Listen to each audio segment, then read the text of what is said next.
પાક નુકસાન વળતર મુદ્દે આમ આદમી પાર્ટી કિસાન સેલના પ્રદેશ પ્રમુખ અને કિસાન નેતા રાજુ કરપડાની આગેવાનીમાં સુરેન્દ્રનગરના ખેતીવાડી અધિકારીને આવેદનપત્ર આપવામાં આવ્યું હતું।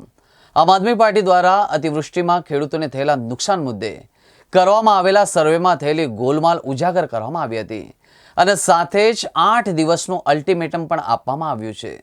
આ દરમિયાન આમ આદમી પાર્ટીના કિસાન સેલના પ્રદેશ પ્રમુખ અને કિસાન નેતા રાજુ કરપડાએ જે કહ્યું હતું કે આજે અમે પાક નુકસાન વળતર મુદ્દે મોટી રેલી યોજી। રાજ્ય સરકારે ગ્રાન્ટ નહીં હોવાના કારણે અતિવૃષ્ટિમાં નુકસાન ભોગવનાર ખેડૂતોને ઓછું વળતર ચૂકવ્યું અને કેન્દ્ર સરકાર પાસેથી વધારે રકમની માંગણી કરી નથી, જેના કારણે સ્પષ્ટ થાય છે કે રાજ્ય સરકારને ખેડૂતોની ચિંતા નથી અને રાજ્ય સરકારે ખેડૂતો સાથે છેતરપિંડી કરી છે તેવા આક્ષેપો કર્યા હતા। સાયલા ચુડા તાલુકાના માત્ર 300 જેટલા ખેડૂતોને સહાયમાં સમાવેશ થયો। સામે ચોટીલા, થાનગઢ અને મૂળીપ્યા પિયત હોવા છતાં બિન પિયતના હિસાબે વળતર ચૂકવાય છે। સાથે સાથે નુકસાનીના આંકડા બદલી નાખવામાં આવ્યા છે, જેના કારણે ખેડૂતોને ખૂબ જ નુકસાન થાય છે અને ખેડૂતો હાલ ખૂબ જ આક્રોશમાં છે। સર્વેમાં થયેલા ગોલમાલ મુદ્દે અમે જિલ્લા ખેતીવાડી અધિકારીને 8 દિવસનું અલ્ટિમેટમ આપ્યું છે। એમાં જ બતાવે છે 110% વરસાદ સાયલા તાલુકામાં 30 ઓગસ્ટ સુધી થયો।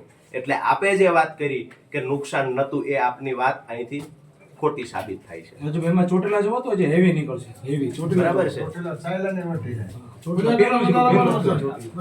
ચોટીલા 120% વરસાદ ચોટીલા છે, તેમ છતાં બે તાલુકા 79% વરસાદ જ્યાં છે ત્યાં સહાય મળે છે અને 120% વરસાદ છે એ ખેડૂતોને સહાય નથી મળતી। બરાબર છે।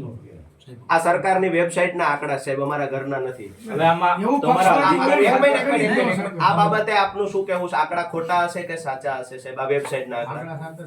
અચ્છા, તો આટલો વરસાદ 79% થયો ત્યાં નુકસાન થયું છે, 120% થયો ત્યાં ન નુકસાન થયું હોય, આવું માનો છો તમે? ચોટીલાની સિસ્ટમ શું કહેવાય, ભૌગોલિક પરિસ્થિતિ એટલે પાણી ભરાતા નથી, નીકળી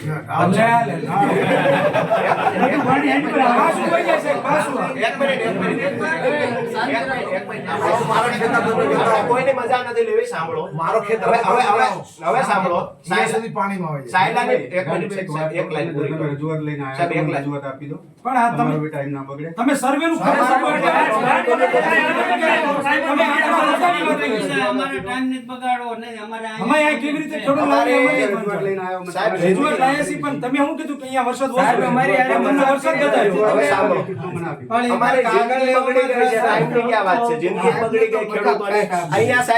ભૌગોલિક પરિસ્થિતિ એની એવી હશે। સાયલાની ભૌગોલિક પરિસ્થિતિ ક્યાં ઢોળ વાળી છે?